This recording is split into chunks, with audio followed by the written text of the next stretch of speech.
Hello friends, welcome to my channel.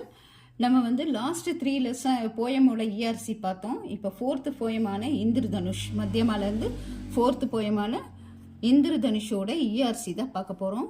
First ERC எந்த பேராகிராஃப்லேருந்து கேட்டிருக்காங்க பாருங்கள். 3rd பேராகிராஃப்லேருந்து கேட்டிருக்காங்க. நாரங்கி, லால், ஹரா, பீலா. நாரங்கினா ஆரஞ்சு, லால்னா ரெட்டு, ஹரானா கிரீன், பீலா எல்லோ, பைங்கினா பர்பிள், कतरीपू कलर, आसमानी स्काई ब्लू, नीला ब्लू. कैसे सुंदर एक चमकीला, किसी से इसको एक रूप मिला, कैसे एक इंद्रधनुष निकला. இந்த ரூபத்தை ரெயின்போக்கு இந்த கலரை யார் கொடுத்தது, அந்த வானவில் ஓட வடிவத்தை யார் கொடுத்தது, இந்த இந்திரதனுஷ் எங்கிருந்து வந்தது அப்படிங்கிறத இந்த பேராகிராஃபில் கேட்டிருக்காங்க. இப்போ இதை தான் நம்ம எக்ஸ்பிளைன் பண்ண போகிறோம். சந்தர்ப்பில் பார்த்தீங்கன்னா एक बदियाश इंद्रधनुष नामक कविता से लिया गया है. इस कविता के रचिता श्री रामपति शुक्ल.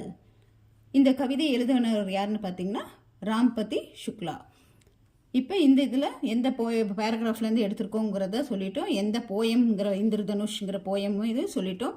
நெக்ஸ்ட் வந்து பாவார்த்துங்கிறது வந்து என்னன்னா உள் அர்த்தம், விளக்கம் அல்லது எக்ஸ்பிளனேஷன் அர்த்தம். இதுக்கு கவி ஆச்சரிய சக்த் ஹோக்கர் பூச்தே ஹை, ரொம்ப வியப்படைந்து ஆச்சரியத்தோட கேட்குறாரு.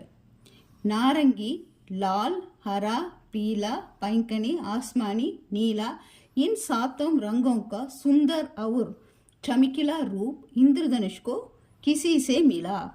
இந்த 7 கலர் பேரையும் சொல்லி இந்த 7 நிறத்தோட இருக்க இந்த அழகான ஷைன் ஆகக்கூடிய ஷைனிங்காக இருக்கிற அந்த வடிவம் இந்திரதனுஷ் வானவில்லுக்கு யார் கொடுத்தாங்க. இந்திரதனுஷ் கைசே நிக்கலா, எங்கிருந்து எப்படி வந்தது அப்படிங்கிறது தான் இந்த போயமோட இந்த பேராகிராஃபோட அர்த்தம். சரிங்களா?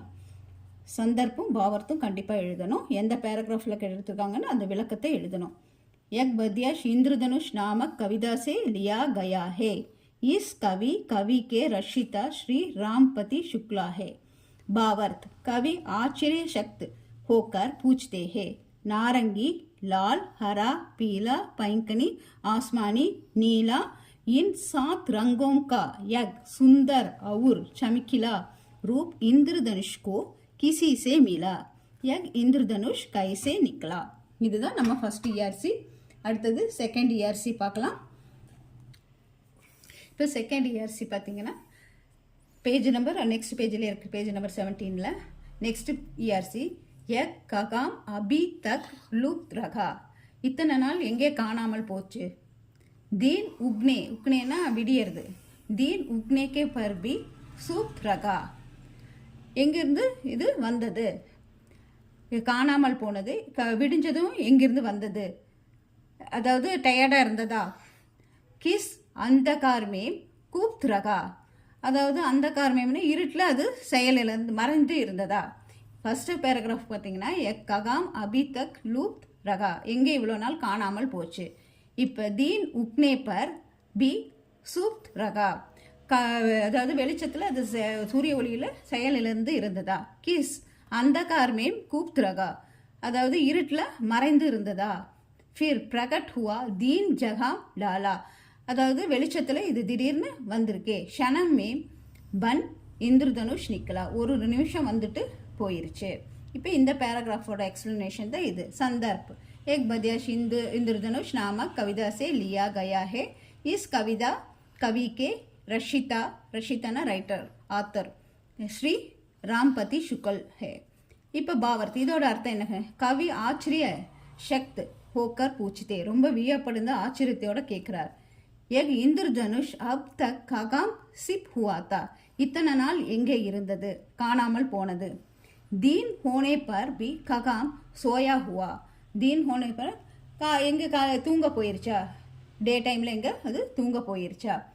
கிஸ் அந்தேரே மேம் சிப் ஹுவா, இல்லைனா இருட்டில் மறைந்து இருந்ததா. சிப் ஹுவானா மறைந்து இருந்ததா. ஃபிர் ஆஜ்னக் தக் ஷனம் மேம் கைசே பாகர் நிக்கலா, ஒரு நிமிஷம் இப்படி இன்னைக்கு அது வெளியே வந்தது. ஆஜ்னக்னா நவடேஸ், இப்போ திடீர்னு எப்படி ஒரு க்ஷணம்னா ஒரு செகண்ட் எப்படி கைசே பாகர் நிக்கலா. இந்த இஆர்சியும் இம்பார்ட்டண்ட். இந்த 2 இஆர்சியும் படிச்சுக்கோங்க ஃப்ரெண்ட்ஸ். இதில் இந்த கலர்ஸ் வர 7 கலர்ஸ் வர ஃபஸ்ட் இஆர்சி ரொம்பவே இம்பார்ட்டண்ட். படித்து பாருங்கள். ஏதாவது புரியலைன்னா கமெண்ட் செக்ஷனில் சொல்லுங்கள் ஃப்ரெண்ட்ஸ். நெக்ஸ்ட்டு அடுத்த இஆர்சி அடுத்த போயமில் இஆர்சி கிடையாது, இதோட இஆர்சி முடிஞ்சது. நெக்ஸ்ட்டு வந்து நம்ம லெசன்ஸ் பார்க்கலாம். Okay friends, take care, bye by.